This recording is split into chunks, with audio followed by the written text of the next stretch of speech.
Bienvenidos a la quinta y última semana de nuestra apologética avanzada, estudiando el libro de Nagel sobre la mente y el cosmos y tratando de dar algunos criterios desde una cosmovisión cristiana. Me gustaría cubrir varios temas en esta noche. Primero queremos ver un poco sobre Nagel, después un poco más sobre cosmovisión, qué es, después cómo es que uno puede elegir la cosmovisión y finalmente hablar precisamente de la ética, los, las alternativas de hoy, las alternativas que ya no tenemos actualmente y finalmente quizá el tema que más quisiera presentar, que es lo que es una perspectiva de ley natural, es decir, ética desde la humanidad, desde la ley moral que está dentro de nosotros desde una perspectiva cristiana reformada. Entonces, comencemos. Problema que tengo esta semana es que cuando salí de ministerio y entré a la universidad, el tema que me pusieron a enseñar fue ética. Entonces, tengo muchas cosas que quisiera compartir, no puedo compartir tanto, pero me gustaría quizá en una futura ocasión, si es que tienen interés, profundizar un poco más. En mi clase de 16 semanas, claro, clase para personas que apenas están comenzando en la universidad, entonces el nivel no es tan alto. Y sin embargo, a través de historias, de preguntas, de anécdotas, de frases, vamos avanzando. Pero cuando comencé, me pareció muy difícil enseñar ética sin las escrituras y sin la teología, porque estoy en una universidad secular. Poco a poco llegué a ver la ventaja de enseñar la ética de virtudes, pero terminé y ahora estoy pasando casi la cuarta parte del semestre solamente sobre lo que es ley natural. O sea que, ¿en qué consiste vivir una vida plenamente humana? Así que vamos a entrar entonces y voy a ir recomendando algunos recursos que están en los materiales suplementarios, muchos resúmenes de diferentes libros que me han influenciado. Quisiera también recomendar que si quieren profundizar un poco más sobre mis perspectivas de epistemología y de cómo el cristiano debe de interactuar con el conocimiento que no es de las escrituras, sino de la naturaleza o de la ciencia o de la sociología. Tengo dos videos más que hice con Civitas Dei, que voy a poner también como links como enlaces en el material suplementario. Entremos directamente entonces. Primero quisiera mencionar algunas cosas sobre Nagel. Estoy asumiendo que todos ustedes o leyeron el capítulo o vieron el PowerPoint, que fue el resumen de Nagel. Pero la pregunta viene siendo, ¿cuáles son las preguntas propuestas de Nagel y cuáles deberían de ser nuestras reacciones? Ahora, voy a incluir más contenido en las diapositivas de lo que voy a leer, porque quiero que esté al alcance de ustedes. Entonces, si en algún otro momento quieren volver a leer, a ver el video o leer las diapositivas, pueden. Am, Convicción moral. ¿De dónde viene nuestra convicción moral? Y cómo podemos nosotros saber que realmente hay una moralidad dentro de nosotros y dentro del universo? Me viene a la mente las palabras de Immanuel Kant, que dijo que dos cosas le llenaban de asombro: las estrellas en el cielo, el corazón, la ley moral dentro del corazón del hombre. Estamos más o menos lo mismo nosotros, y Nagel aquí comienza también.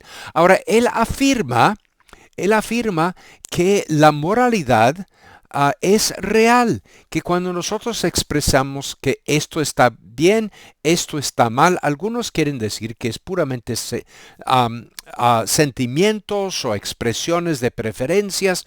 Él dice, no, realmente hay cosas malas. Aquí, claro, el sacrificio de niños de Moloch. Fue interesante estudiando la historia, ver que el sacrificio humano de parte de los habitantes de Cartagena ofendió a los romanos. Hay ciertas cosas que sabemos que son malos.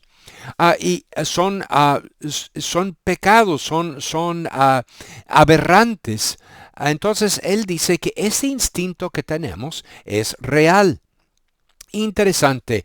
Dice claro que cualquier idea, cualquier cosmovisión del mundo tiene que poder explicar por qué es que tenemos esa ley moral dentro de nosotros. Ahora, ¿cómo sabemos que no es puramente nuestra imaginación o nuestros sentimientos o nuestros gustos o preferencias externados como si fueran dogmáticamente bien y mal? Y él dice, bueno, porque podemos ver hasta en aquellas decisiones, aquellos juzgamientos que hacemos de bien y de mal, podemos pensar en momentos que vemos una cosa como bueno o malo, cuando no estamos ni siquiera involucrados nosotros personalmente, cosas del futuro, cosas de ajenos, que dentro de nosotros hay una ley moral que dice las cosas no deben ser así. No es puramente preferencia, dice él. Hablemos un poco de cosmovisiones. Y es interesante que Nagel admite que uno tiene que elegir o el materialismo darwinista o tiene uno que creer uno tiene que creer en el realismo moral. Y él dice que esta Sharon Street declara que la moralidad no puede ser real porque la evolución no lo permite. Y él dice, bueno, pero ¿qué tal si yo creo que la realidad moral existe y que yo por lo tanto dudo del darwinismo? Y él dice, uno tiene que elegir. Ahora, aquí es donde estamos realmente cuando se trata de cosmovisiones. Tenemos que pensar cuáles son las prioridades, cuáles son aquellas cosas que yo creo que son ciertas y después hacernos la pregunta, ¿qué cosmovisión mejor explica la realidad que me rodea tal como yo lo veo? Esto me recuerda un poco de un debate entre un presuposicionalista muy racional, lógico, entrenado en debates, que se llamaba Bunsen. Salió de mi seminario el semestre antes de que yo llegara, así que las olas que había causado todavía estaban ahí. Y él tiene un debate con este señor Stein. Ahora, interesante cómo él fue magnífico en su argumentación, diciendo él de que sin presuponer la realidad de Dios, esto otra vez es lo que llamamos el argumento trascendental. Él dice, sin presuponer la verdad de Dios, ni siquiera puedes afirmar la razón. Y si no puedes afirmar la razón, entonces tampoco puedes argumentar en contra de Dios. Así que para arguir como un ateo de que Dios no existe, uno necesita asumir que Dios existe. Entonces él llega a la conclusión de que como la conciencia, la moralidad, la razón, todas estas cosas, realmente que está hablando Nagel, dice como estas cosas dependen totalmente de Dios. Y no hay otra explicación. Yo he probado que Dios existe y que las escrituras son ciertas. Y ahí yo comienzo preguntando, pero, ¿qué? Frame cuenta en sus escritos de que él estuvo presente en la audiencia en ese día con varios de sus alumnos y parece que el auditorio estaba a favor de Bunsen. Pero hay una alternativa. Hay una alternativa al argumento de Bunsen y es sencillamente que descartemos el racionalismo del todo y que entremos en un subjetivismo donde la razón lógica ya no importa tanto, donde podemos nosotros no buscar soluciones, ya no creer más en soluciones. Y esta es la posmodernidad. Por eso es que el presuposicionalismo ha tenido que cambiar, ¿eh? Y se ha pasado de Van Til básicamente a Francis Schaeffer, a Frame y a otros. Y en la corriente de Francis Schaeffer está también Nancy Pearcey, que dicen, no, realmente estamos diciendo, estas son las verdades y esta es la teoría que mejor lo explica. Así también, y si leen el libro, por ejemplo, Hallazgo de la Verdad, por parte de Nancy Pearcey, van a encontrar esto, pero también se van a la mera apologética de Alasdair McGrath. Me encanta este librito. McGrath en una de sus exposiciones habla de cuando él era niño y le encantaba su telescopio. Y estaba mirando todas las estrellas y estrellas y estrellas y algunas estrellas salían de orden. No solamente eso, a veces hasta retrocedían. Y él dice, ¿cómo puede ser? Esto no tiene ningún sentido. Y no podía encontrar el por qué, no podía entender el por qué. Llegó a su maestro y su maestro comienza hablándole de planetas y que las planetas no siguen el orden de las estrellas porque el Sol es el centro del sistema solar y todo el modelo de Caperneo. Now, entonces él dice que cuando entendió el modelo, ah, de, de repente todo se aclaró. Creo que esto es lo que está pensando C.S. Lewis cuando dice que creo en el cristianismo porque a la luz de las escrituras todo lo demás se ve. Estamos buscando un sistema de pensar, un marco de referencia, un paradigma, una cosmovisión, lo que uno lo quiera llamar, que explica la realidad como la entendemos. Y muchas veces necesitamos ayuda, que alguien nos presente un paradigma o una cosmovisión y decimos, pero claro, claro, ahora entiendo. Por eso es que nosotros estamos buscando no pruebas, sino como dice McGrath, estamos buscando pistas. Estamos buscando algo que mejor explica a nuestra realidad. Bueno, yo me puse a pensar, ¿y cuáles son las cosas que yo creo que realmente son verdaderos? Más importantes, de aquellas cosas que estoy más seguro. Y francamente, ni siquiera estoy tan seguro de que el mundo materialista, material existe.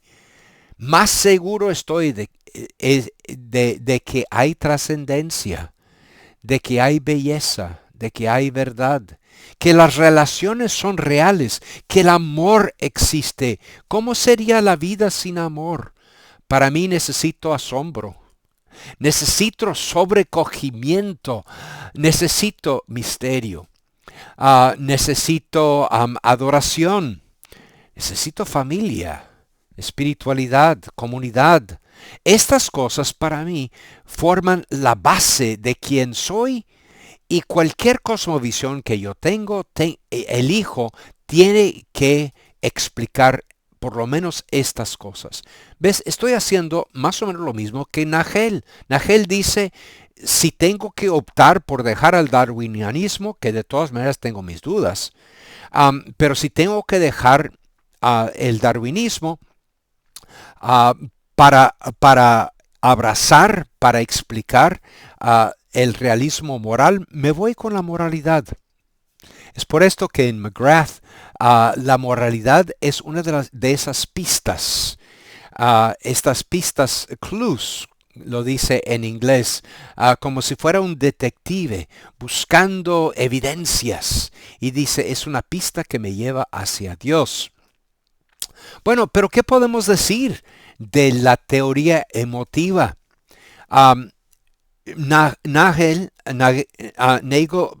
presenta que quizá uno de los mejores argumentadores, proponentes de la teoría emotiva de la de la moralidad podría ser David Hume.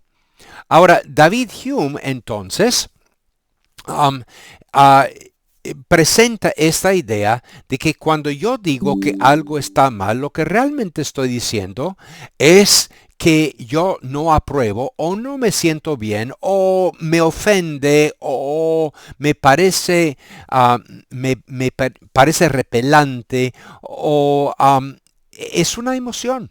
Y cada vez que decimos que eso está mal, estamos expresando más bien una emoción que una realidad.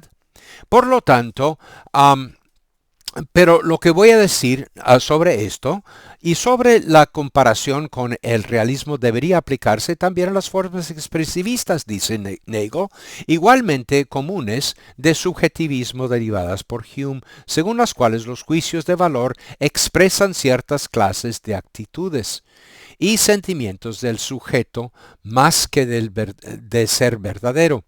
Ahora, como vamos a ver dentro de poco, esta idea de subjetivismo y la teoría emotiva de la ética es casi lo único que nos queda en estos días después de la caída de la modernidad y el proyecto de la ilustración. Entonces vamos a mirar un poco más el escepticismo de David Hume.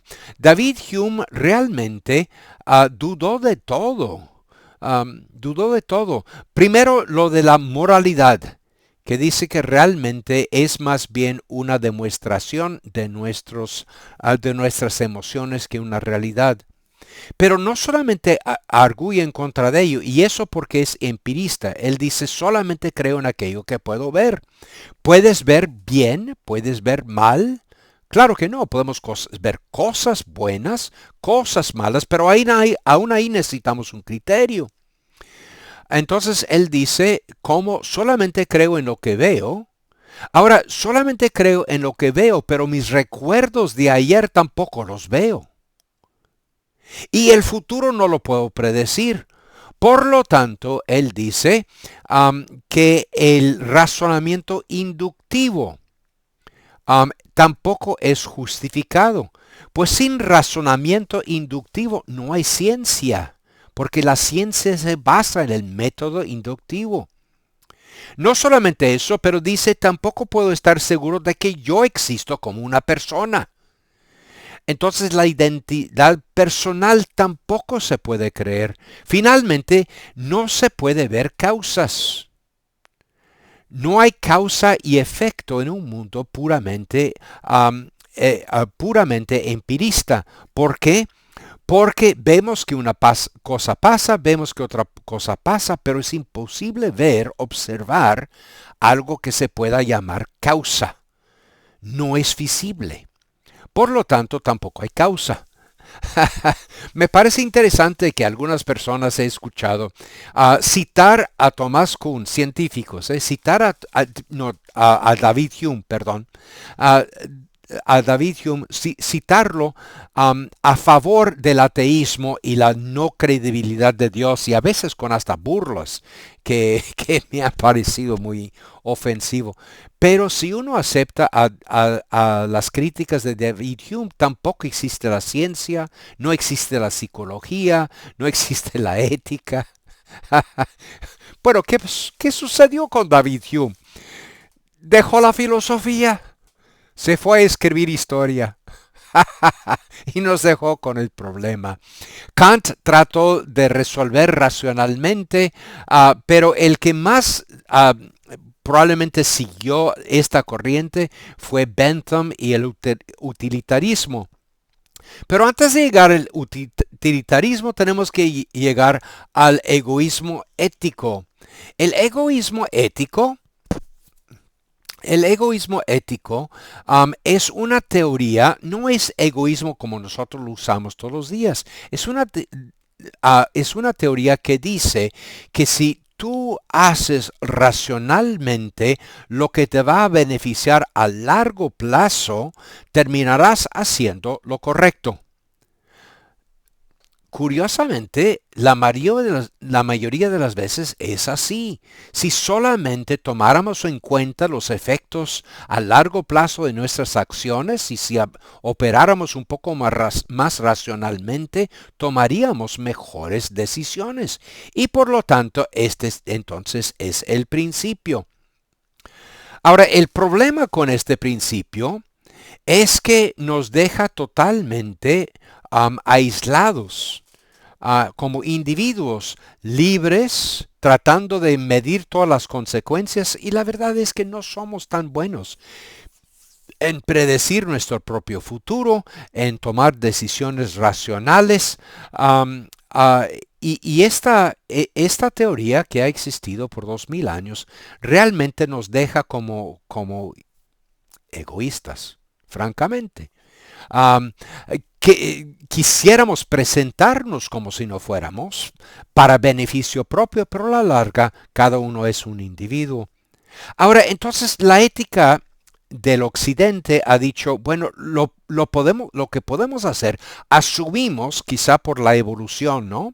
Sobrevivencia, asumimos que todo el mundo realmente, el motivo básico del humano es la preservación, es poder sobresalir.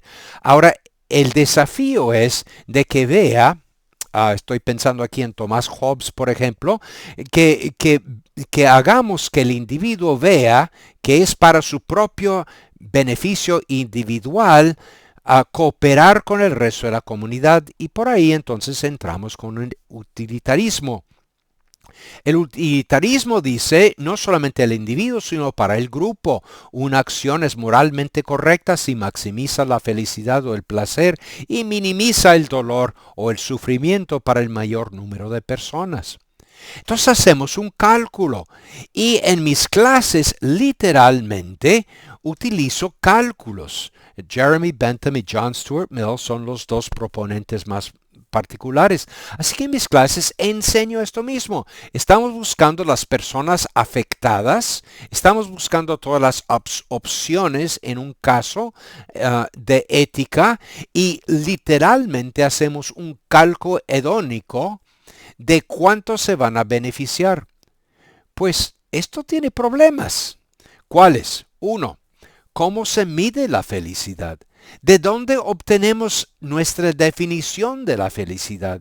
Si es solamente evitar dolor y tener placer, pues eso no es una forma muy humana de vivir.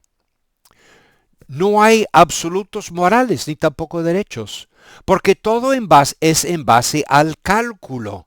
Nadie, por lo tanto, tiene un derecho como individuo. El derecho, si quieren llamarlo así, es del grupo. Pero si uno sufre a favor del grupo, el grupo es el que gana. Miren las cifras ahí. Mientras más personas, más alto el índice hedónico y por lo tanto el pobrecito del individuo que quedó atrás. Hay que poder predecir el futuro y sobre todo en los gobiernos. Vemos que realmente somos terribles en predecir las consecuencias de nuestras acciones. Um, Casi siempre hay efectos secundarios que no calculamos y que no sabemos. Y mientras más nos dedicamos a transformar la sociedad, a veces más, para usar la palabra del norte, más la regamos. No hay teoría de derechos humanos. De nuevo, lo único que es bueno o malo es si produce buenos o malos resultados. Los resultados son los únicos que cuentan. Y aquí está uno de los problemas principales. ¿Cómo superar el razonamiento egoísta de los responsables de la toma de decisiones? Si es que pudiéramos calcular el futuro, medir el beneficio, medir la desventaja de cada acción, realmente confiamos por ejemplo, los políticos a poner a un lado sus intereses personales para que pudieran ver el bien del grupo. Y esto sin ni siquiera hablar de aquellas cosas que no se pueden medir. Y no sé si se dieron cuenta, pero la mayoría de las cosas en mi lista no son medibles.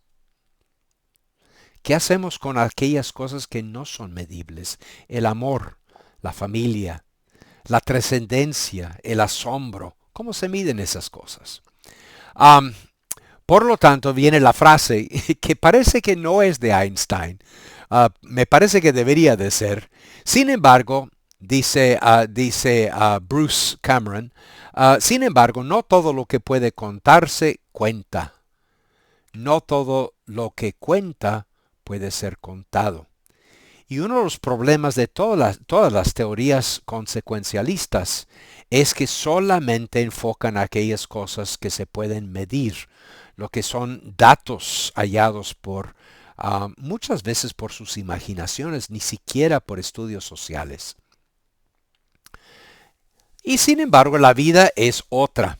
A veces en mis clases yo tengo mil historias de mis nietos, de mis hijos, de cine, de películas, de novelas, para ilustrar. Y cuando uno está enseñando, si uno puede despertar las emociones, uno llega más adentro de la persona y se acuerdan mejor. Una de mis frustraciones, como he dicho antes, es que los estudios investigativos sobre la ética y la enseñanza de ética enseñan que uno no puede, por medio de la enseñanza de un curso de ética, cambiar la ética de las personas. Es más, han visto que el estudio escolar de ética puede dejarte menos ético y que de todos los profesores de filosofía es posible que los profesores de ética son los peores. ¿En qué sentido? No devuelven libros de la biblioteca, no llaman a sus madres, no pagan sus impuestos, no donan a organizaciones caritativas, a veces no votan. Todas las medidas que podemos tener de lo que deberían ser la ética fallan. Bueno, les hago entonces la pregunta a mis alumnos de vez en cuando. ¿Y por qué es que la película de Titanic fue un estruendo ah, tan fantástico? ¿Por qué es que mujeres en Japón iban 4 veces a ver la película? Llegó a tener mayores entradas que ninguna otra película antes. ¿Por qué habrá sido? Y un chavo que otro dirá, bueno, es por los efectos secundarios. No, digo, los efectos especiales. No, no, no, no, no, no, no. Tú no lo entiendes. ¿Por qué? Pues es porque el héroe muere para preservar a la heroína. Ese es el sentido de toda la película. Ahora, ¿cómo puedo yo realmente creer en el egoísmo racional si es que dentro de mí veo una película o leo una novela que habla de un amor así y me conmueve y me da añoramientos?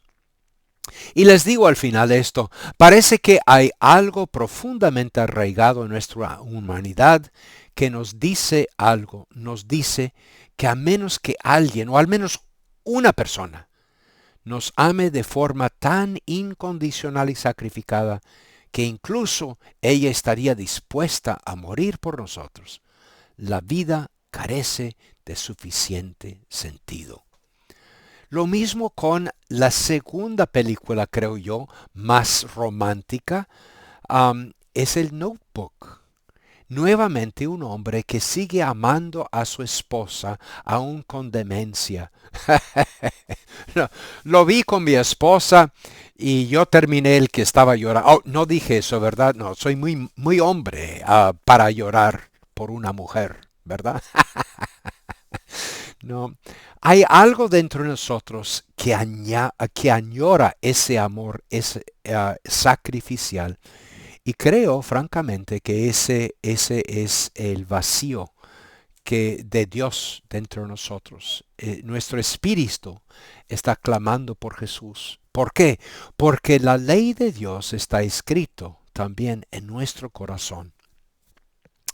Am, ah,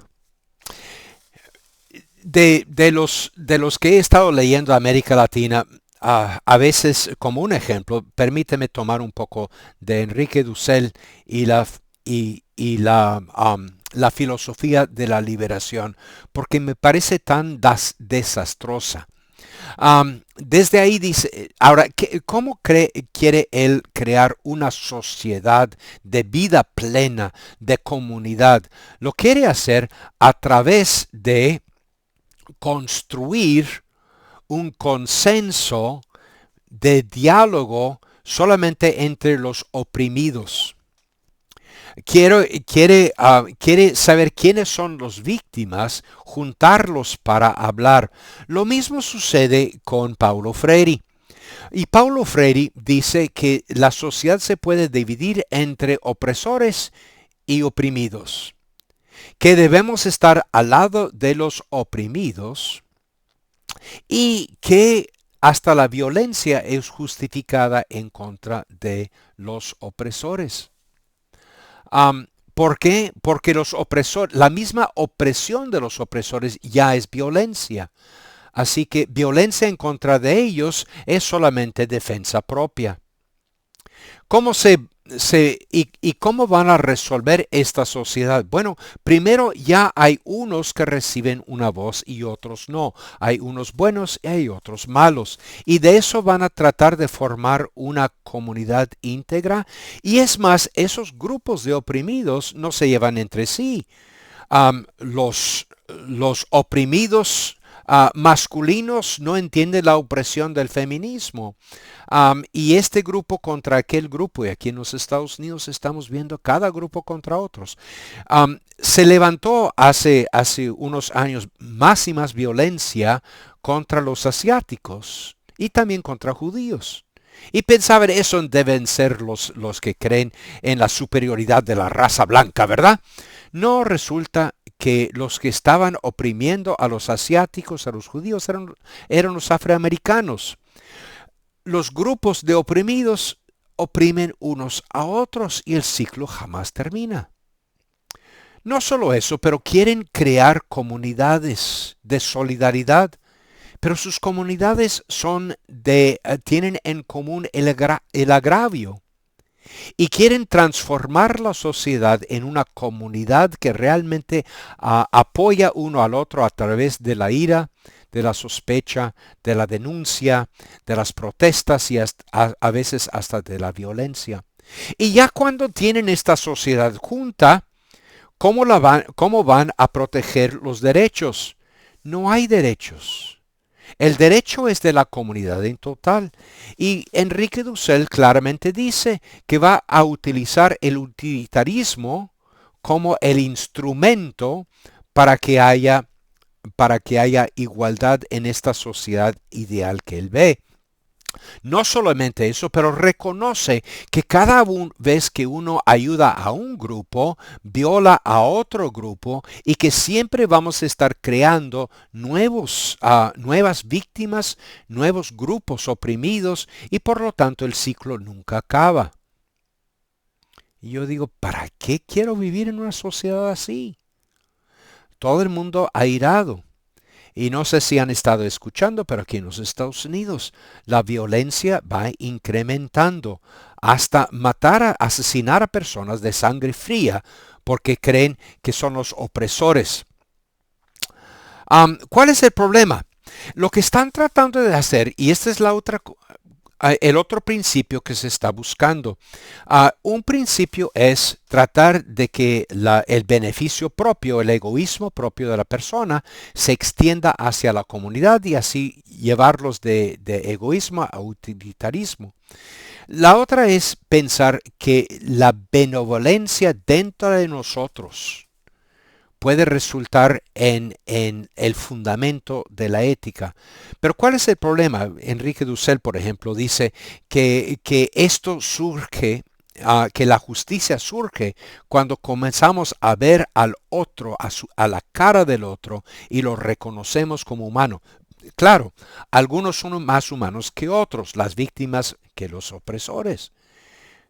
¿Cuál es el problema? El problema es que cuando nosotros ejercemos esa benevolencia que sí está dentro de nosotros, ese amor al prójimo que hay rasgos todavía ahí. El problema es que esto resulta en tribalidades, tribalismo, y es una tribu contra otra tribu. Así que el problema no es la regla de oro. La regla de oro sí es casi universal. El problema, como dice como dijo más bien el joven rico, es quién es mi vecino. ¿Y qué es lo que dijo Cristo? Aquel grupo que ustedes odian y que les odia a ustedes y que ni siquiera se quieren ver, ese es tu vecino, ese es tu prójimo. El problema es extender la regla de oro a toda la humanidad. Dice Cristo, todo el mundo ama a sus hermanos, pero puedes amar a tus enemigos. Pero ¿cómo logramos eso? Bueno, el mundo no ha encontrado cómo producir, cómo crear una benevolencia que se generaliza a toda la humanidad. Eso solamente viene a través del cristianismo, como vamos a ver un poco más adelante. Ahora, muchas de las personas de las ideologías recientes uh, admiran todavía, y no creo que esto vaya a durar mucho, a Martin Luther King. Uh, Martin Luther King, sin embargo, no es posmoderno, es creyente o fue creyente. Creía en un realismo moral, claramente. No era relativista, no era subjetivista. Creía que había una ley moral. Es interesante que estas dos, la carta de la cárcel de Birmingham y su propia jornada son los dos documentos más útiles, pero cuando se traducen mal al español, de tal forma que no se puede ver la ley moral. Pero él dice que hay una ley de Dios, hay una ley natural, hay una ley eterna. Más adelante, cuando él habla de su propia jornada intelectual, dice específicamente que lo que le hizo rechazar al socialismo marxista fue el hecho de que no tenían una idea de moralidad absoluta. Todo venía, tal y como decía Dussel, a una igualdad, pero los medios justifican los fines justifican los medios. Y decía Martin Luther King, con eso no quiero nada que ver. Yo creo que hay una moralidad, un realismo moral, lo mismo que Nagel, solo que Martin Luther King lo recibió de parte de las escrituras. Ahora, McIntyre, un pensador que fue por un tiempo presbiteriano liberal, se convirtió en marxista, después se hizo thomista y se volvió católico, pero ha hecho un estudio de la filosofía occidental y llega a la conclusión de que ya no hay en la cultura occidental un fundamento de derechos humanos. Que más bien cada vez que hablamos de derechos humanos estamos expresando opiniones, pero ya se ha socavado todo el fundamento. No hay más fundamento. Quiero leer solamente este último párrafo. La indignación y la protesta ocupan un lugar central en la cultura moral contemporánea, pero la indignación y la protesta presuponen la existencia de criterios objetivos de justicia y de injusticia, de verdad y de falsedad, que en realidad han dejado de ser generalmente aceptados. En consecuencia, la indignación y la protesta se han convertido en gestos que expresan la convicción de que uno está en lo cierto, pero que carecen de la base racional que antaño poseían. Así, la indignación y la protesta se han convertido en formas de autoconfirmación moral. Nos estamos convenciendo a nosotros mismos, gritando con nuestros cartelones de que la justicia es esto y la justicia aquello. En una cultura en la que los fundamentos racionales de la moralidad han sido en gran medida destruidos.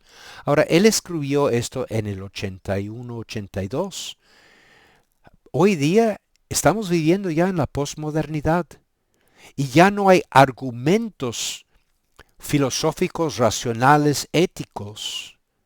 Ya hoy día hay pura gritería, hay pura enojo, hay ira, hay protesta, hay denuncia, hay agravio, pero no hay fundamento. ¿Y qué hacemos en un mundo donde no hay ya fundamentos para la ética? MacIntyre responde que tenemos que volver a tener comunidades de ética compartida y que debemos de basarnos ya no tanto en derechos allá de la sociedad, sino en compromisos entre nosotros en comunidades. Existen derechos humanos. He incluido aquí 2 artículos. También he incluido los resúmenes de parte de inteligencia artificial y los recomiendo altamente. Este primero es una tesis doctoral y por lo tanto es largo. Pero este aquí de García Lorrain es un artículo de un chileno originalmente de América Latina, muy interesante y que explica muy bien la postura de MacIntyre.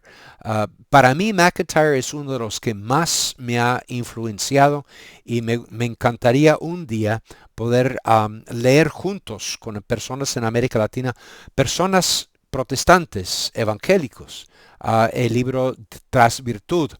Hay muchos que están leyendo a MacIntyre por ser católico y casi tomista, no exactamente, ¿eh? Él no se autodenomina tomista porque no cree en la seguridad del tomismo.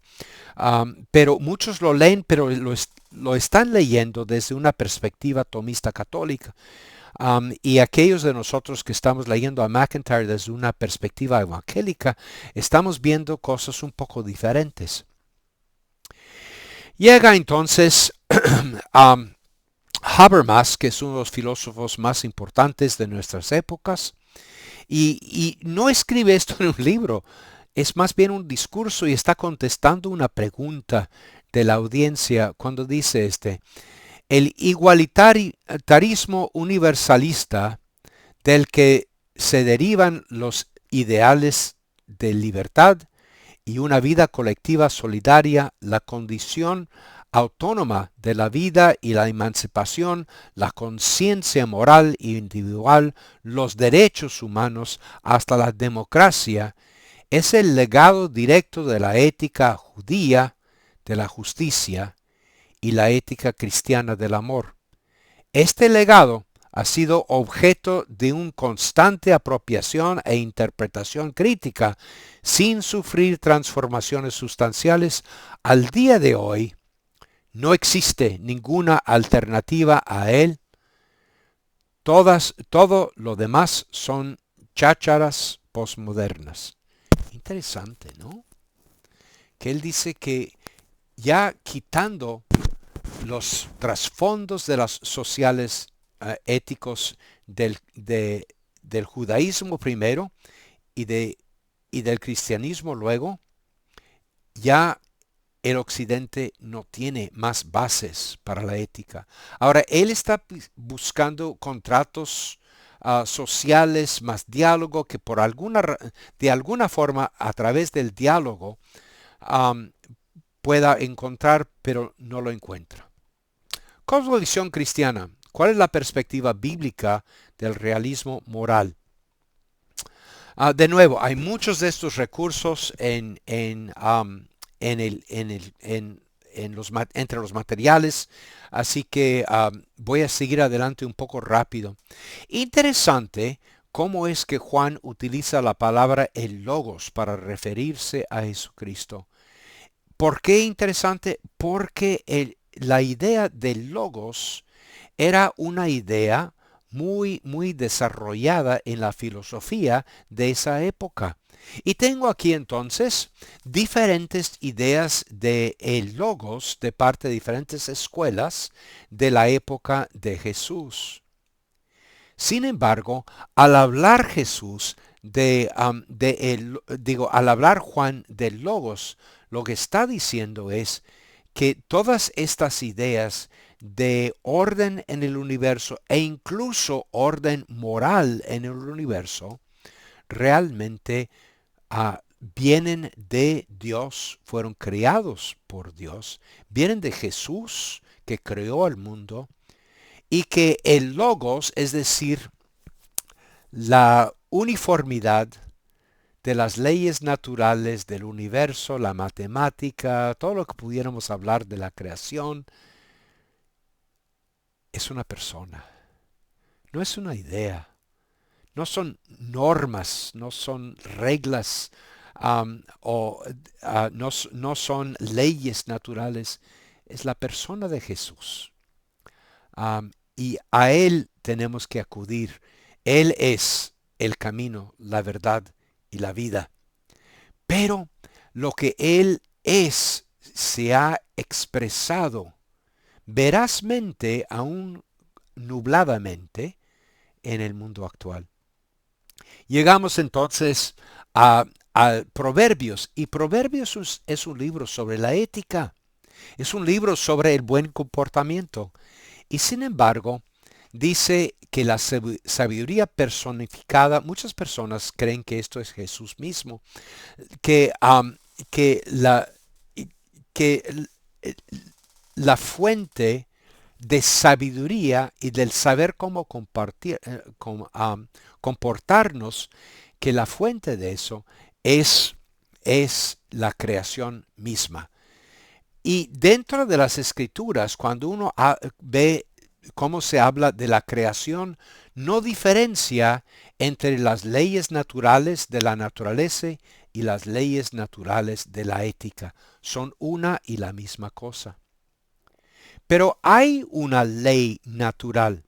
Bueno, Tomás de Aquino, de nuevo, nuestra diferencia con los tomistas son dos. Uno es que piensan que pueden utilizar la razón humana para llegar a la verdad. Y nosotros decimos la razón humana funciona, pero tenemos que poner lentes de las escrituras para ver con alguna claridad lo que es la razón y la ciencia, y ni siquiera tan claramente así. La otra cosa es que Tomás de Aquino con la Iglesia católica quiere que todo venga subsidiada desde arriba, el papado y la iglesia y la tradición, hacia abajo los pueblos y la gente en común. Y todo está en una integración vertical. Y como reformados creemos, no, hay diferentes esferas. La ciencia está por aquí, la familia está por aquí, el gobierno está por allá, y nadie tiene la suprema autoridad en las escrituras, ni el Estado, ni la iglesia, sino que Cristo mismo ejerce su señorío a través de las varias instituciones como la familia, la iglesia y el Estado. Y la ley de Dios está en nosotros, dice sí. En Romanos 1 Pablo dice que las cosas invisibles de Dios, su eterna deidad, están claramente visibles en la creación. Pero en el capítulo 2 él dice que la ley moral de Dios también está en nosotros. De tal forma que aun aquellos que nunca han visto las escrituras saben lo que es bueno y lo que es malo. No con claridad, no está diciendo que no necesitan las escrituras, pero sí están sin excusa. ¿Y cómo es que sabemos que entienden y conocen y tienen una ley moral dentro de ellos? Fácil.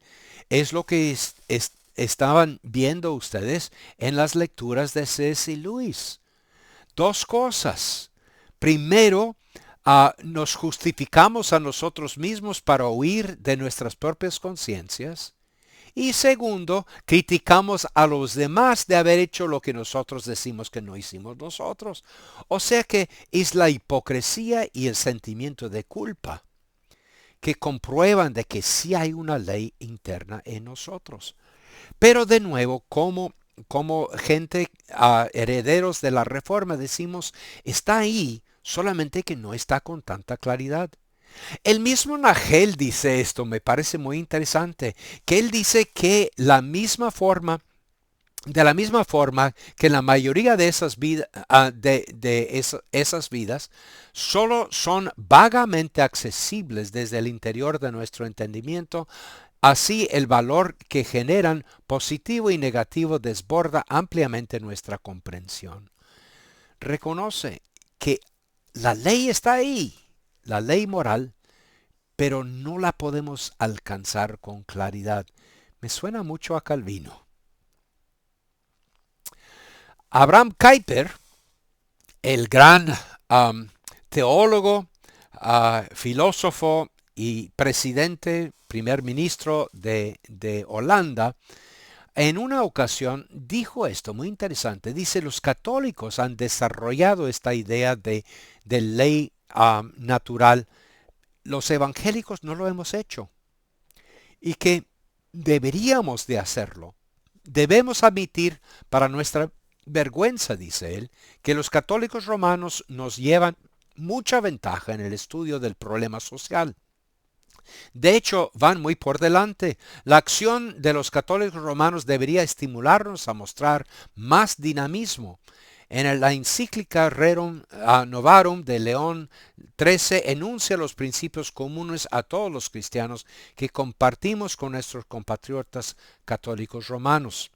Está proponiendo que nosotros deberíamos de establecer una idea de ley natural, pero de una perspectiva evangélica, no con tanta claridad, no con tanta confianza como Tomás de Aquino, que creía que podía usar la razón, estudiar la ley natural y en base a eso construir toda una sociedad, sino que deberíamos de poder estudiar la ley de Dios dentro de nosotros de tal forma que pudiéramos nosotros entender mejor, incorporar las investigaciones científicas, sociológicas, psicológicas juntos. Um, Tomás de Aquino tomó mucho apoyo, encontró mucho buen material, muchas buenas ideas en Aristóteles. Interesante que Alasdair MacIntyre también se apoya sobre ciertos principios de Aristóteles. Yo también. No todo. Y de nuevo, hay bueno y malo en todo. Pero una de las cosas que enseño mucho en mis clases es la idea de Aristóteles de la teleología.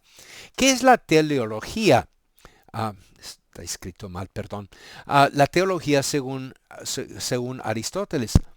Aristóteles decía que todas las cosas en la naturaleza tienen un propósito. Ese propósito está en su naturaleza. Si estudiamos la naturaleza, ya llegamos a saber cuál es el propósito. Bueno, ¿y cuál es el propósito del humano? Ojalá alguien nos dijera qué es el fin principal del hombre. Posiblemente alguien ha dicho. Y aquí llegamos nosotros al Catecismo Menor de Heidelberg, digo de Westminster, y una de las frases más apreciadas. ¿Cuál es el fin principal del hombre?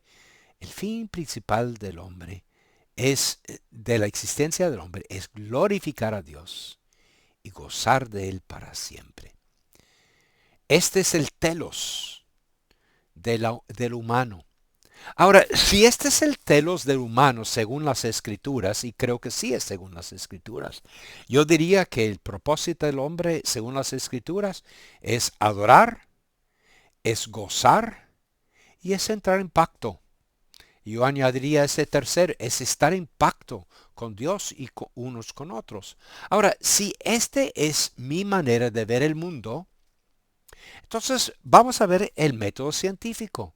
En el método científico, primero es adoptar la mejor teoría o paradigma o cosmovisión, lo que uno lo quiera llamar, pero marco de referencia. ¿Cuál es el marco de referencia que según yo puedo ver mejor explica la realidad del mundo a nuestro alrededor? En base a eso, hacemos una hipótesis. Si es cierto, si la cosmovisión cristiana es cierta, entonces, ¿qué tipo de hipótesis podríamos hacer para investigar ciertos aspectos de la vida?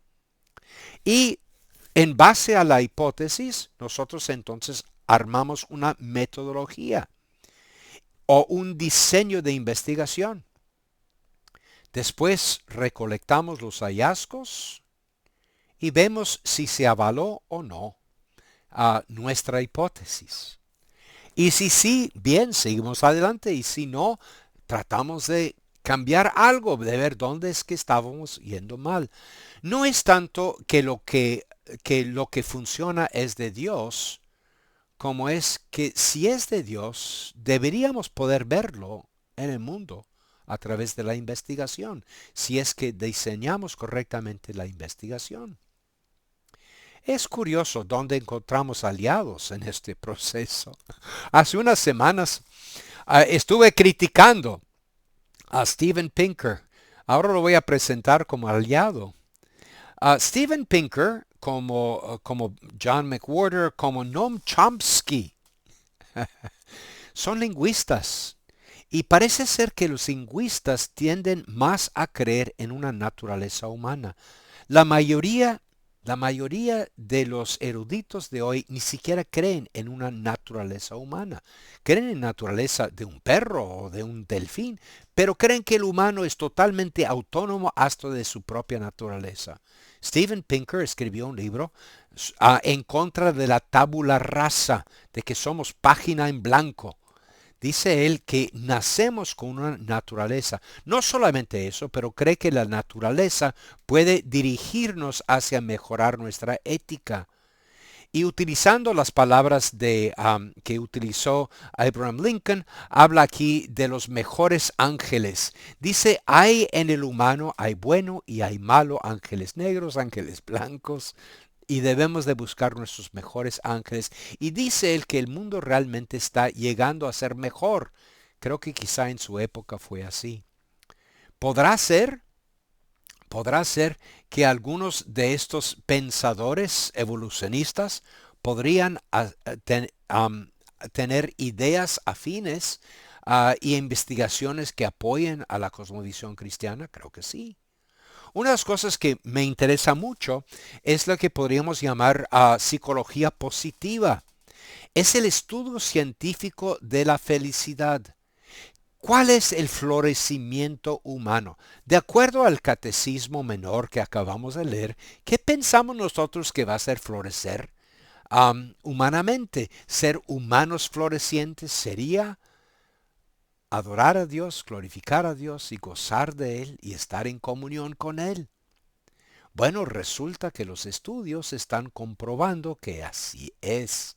Entonces deberíamos estar estudiando la psicología positiva y hasta usando nuestra cosmovisión para tener hipótesis, para hacer investigaciones de lo que es el florecimiento humano.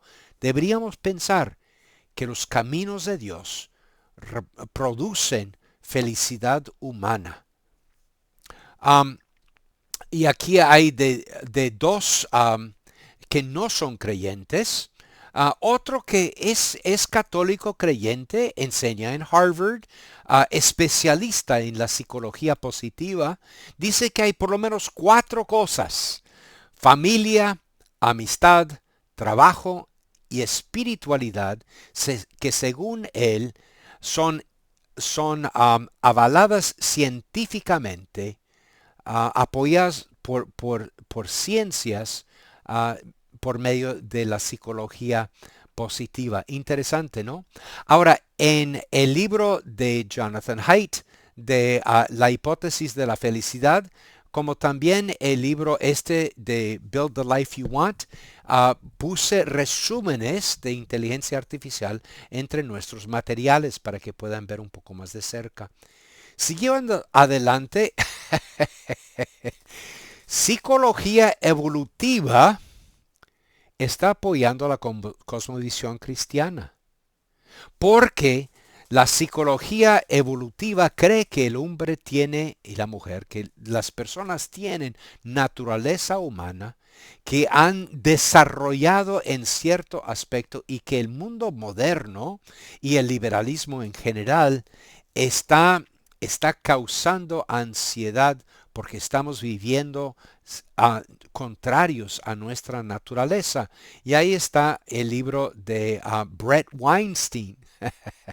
Otra vez Brett Weinstein, un agnóstico ateo no sé cuál, en uno de sus podcasts mencionó cuánto le gusta a Myers, el creacionista, por su compromiso biológico. Otra vez, cristianos que están dando buen testimonio por su profesionalismo.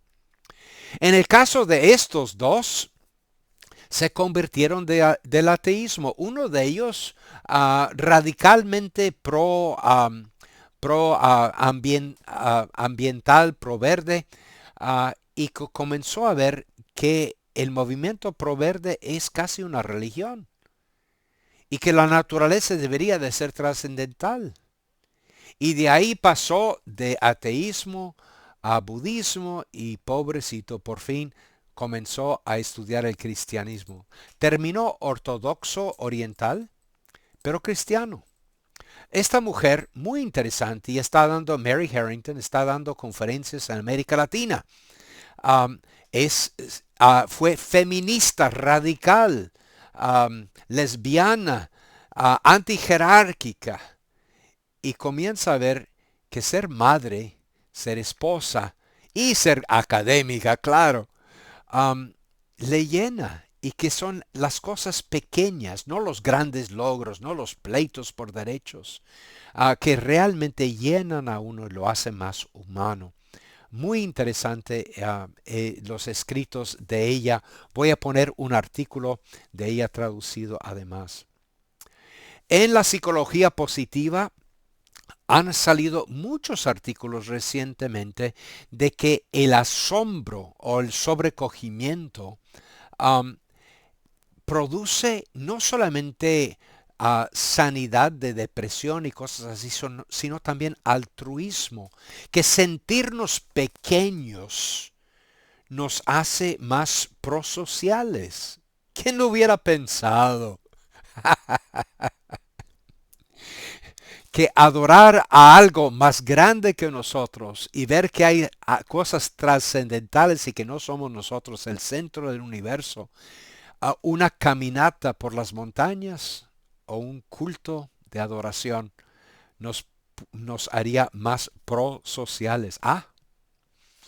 Y todo un estudio de un sociólogo de Harvard que ha escrito muchos libros sobre el anonimato y la soledad, escribió un libro de una acumulación de estudios sobre fe e iglesias y religión en los Estados Unidos. Y aunque mucha gente cree que de una forma u otra, Dawkins, por ejemplo, que la religiosidad es una enfermedad, un virus mental, lo que encontraron es que lejos de dividirnos, religiones, aun religiones distintas, unen a las personas, nos hacen más generosos, más altruistas, mejores ciudadanos, más tolerantes, más involucrados en el progreso social, y más adaptables. Excelente libro. Hay un resumen nuevamente entre nuestros materiales. Hace una semana presenté este libro, que familias integradas de padre y de madre con los hijos dan una ventaja a nuestros hijos. ¿Quién lo hubiera pensado? que madre soltera, padre soltera, pero casi siempre es madre soltera, realmente no es saludable para los hijos y meramente tener una familia da beneficios a nuestros hijos. Otro libro, este no está, pero pueden buscar si quieren su propia inteligencia artificial. Este libro, muy interesante, de una judía atea, decidió hacer su tesis doctoral, doctoral sobre los efectos de fe entre alumnos, entre los estudiantes. Lo que encontró, y estudió casi puros cristianos, claro, lo que encontró es que aquellos estudiantes que son creyentes aprenden más, se disciplinan más, tienen mejores logros, pero nos preocupa particularmente aquellos que están en riesgo. Así que ella estaba enfocando particularmente a aquellos que vienen de clases más pobres, de situaciones económicas más desprivilegiadas y sobre todo masculinos. Aquí en los Estados Unidos, los hombres ya no están estudiando como las mujeres. Y están cayendo en la pereza y se están perdiendo. Y lo que ella encontró es que la fe, el tener participación activa en una comunidad religiosa, en una familia religiosa, am, realmente compensa por todos los otros factores que pudieran ser negativos, sobre todo en el caso de muchachos. Ahora, hermanos, hay estudios así en América Latina, sí, pero son pocas. La mayoría que yo he visto son sobre el efecto económico de la conversión al protestantismo.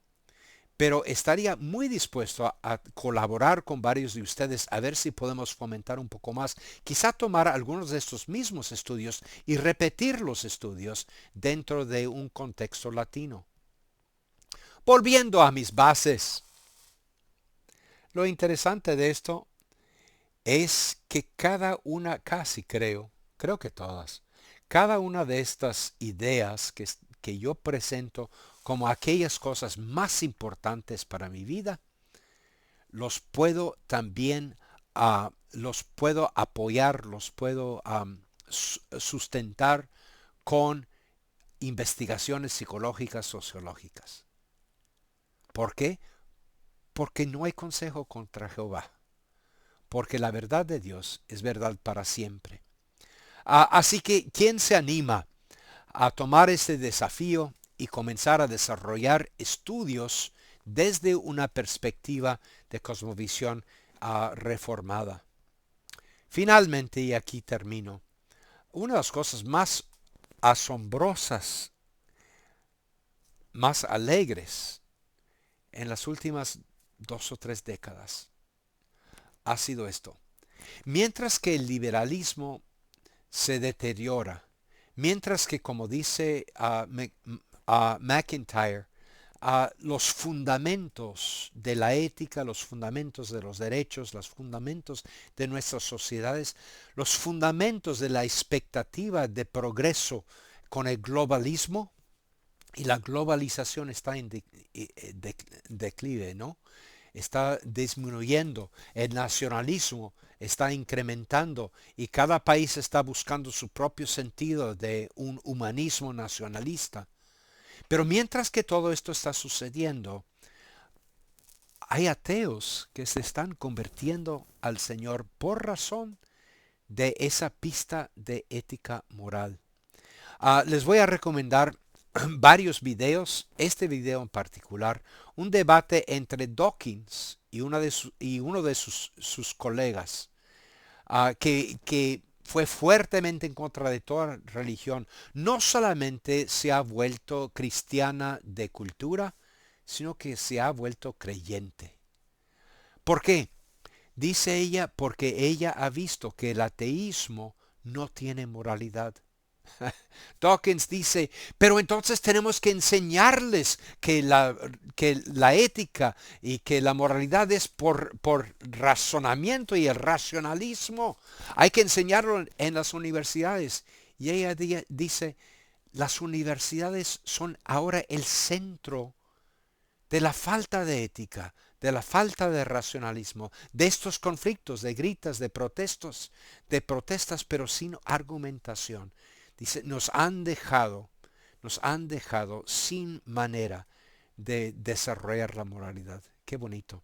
Este libro se escribió sobre varios, y hay muchos de estos ateos, o que se están convirtiendo a ser positivos hacia el cristianismo, o se están convirtiendo de creyentes de pleno. Pero salió hace unos años The Surprising Rebirth of Belief in God, el renacimiento de la creencia en Dios por medio de los ateos que se están... Vivimos en tiempos difíciles, vivimos en tiempos de caos, de confusión, de cambio. Y necesitamos que los creyentes estemos firmes y estudiosos y conozcamos las investigaciones. Y sin embargo van a ser momentos de mucha oportunidad, quizá de más discriminación y persecución, pero de mucha oportunidad. Que Dios les bendiga y será un placer juntarnos el miércoles.